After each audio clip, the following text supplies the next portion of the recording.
बच्चों एवं ऊर्जावान युवाओं, आज तक जितने भी लोग अपने अपने क्षेत्र के स्टार बने हैं या सुपरस्टार बने हैं, उसके ऊपर जब रिसर्च किया गया तो ये पाया गया कि जिस व्यक्ति ने बिना रुके हुए लगातार प्रतिदिन के हिसाब से अपने लक्ष्य तक पहुंचने तक 10,000 घंटे लगाए हैं, वो भी पूरे समर्पण के साथ, वे अपने अपने फील्ड के स्टार या सुपरस्टार बन गए हैं। और इसका एक बहुत ही सरल सूत्र निकल कर आता है, जिसका पालन जो लोग अब तक करते आए हैं, वे लाखों में से सैकड़े, जो लाखों में से 100 लोग हुए हैं या 500 लोग हुए हैं जो सफल रहे हैं, स्टार बने हैं या सुपरस्टार बने हैं, वो ये है कि यदि आपका टारगेट, आपका लक्ष्य 1.5 वर्ष का है तो 1 वर्ष में 365 दिन होते हैं। 362 को 1.5 से मल्टीप्लाई कीजिए और जितना आए उससे 10,000 घंटे को डिवाइड कर दीजिए, और ये लगभग जो है ये आता है 18.28 घंटे प्रतिदिन। अगर 1.5 साल का टारगेट है आपको अपने लक्ष्य तक पहुंचने के लिए, तो आपको प्रतिदिन 18.28 घंटे बिना रुके हुए प्रतिदिन के हिसाब से आपको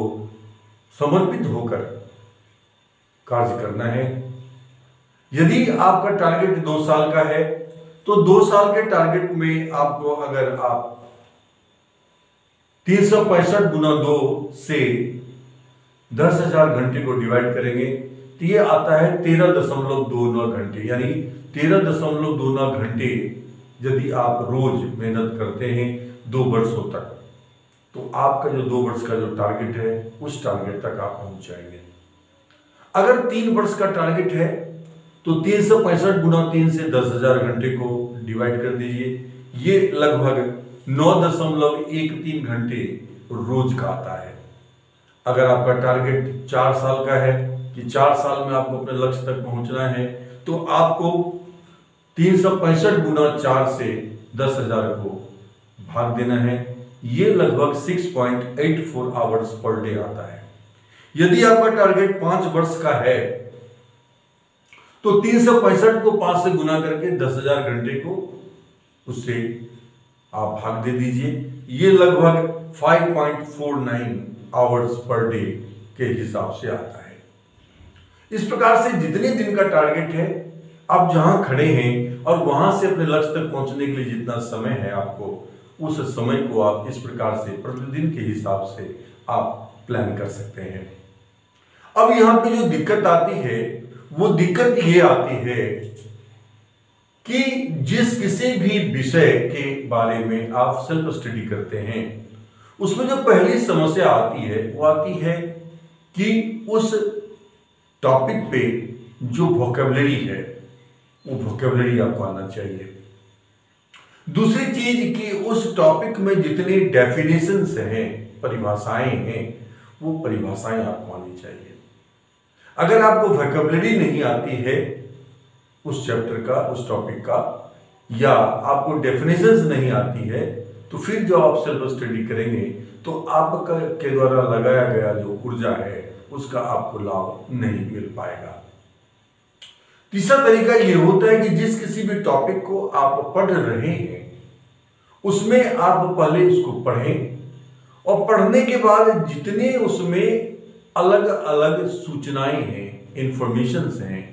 उसको आप पेंसिल से अंडरलाइन करें, और अंडरलाइन करने के बाद उन सारी इंफॉर्मेशंस को आप कॉपी पर उतारें।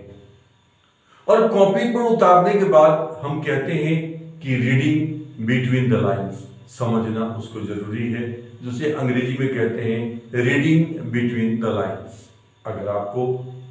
वोकैबुलरी सारे आते हैं और आपको डेफिनेशंस भी आती है, तो फिर उन पॉइंट्स को जब पढ़ेंगे आप, तो रीडिंग बिटवीन द लाइंस का मतलब है कि उसको पढ़ना भी है और उसके बीच से अर्थ भी निकालना है।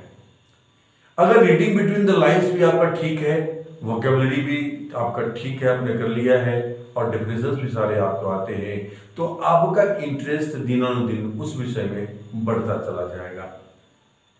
ये एक सिंपल सूत्र है, जिस सिंपल सूत्र का प्रयोग कर आप अपने लक्ष्य तक बहुत ही सहजता के साथ पहुंच सकते हैं। ये कोई थियोरेटिकल बात नहीं है, ये मोटिवेशनल बात नहीं है, बल्कि ये रिसर्च से निकल के जो बातें आई हैं और अब तक का जो रिसर्च का निचोड़ है वो आपके सामने हमने रखा है। मुझे उम्मीद है कि आप इस पर गौर करेंगे और गौर करने के बाद यदि आप इस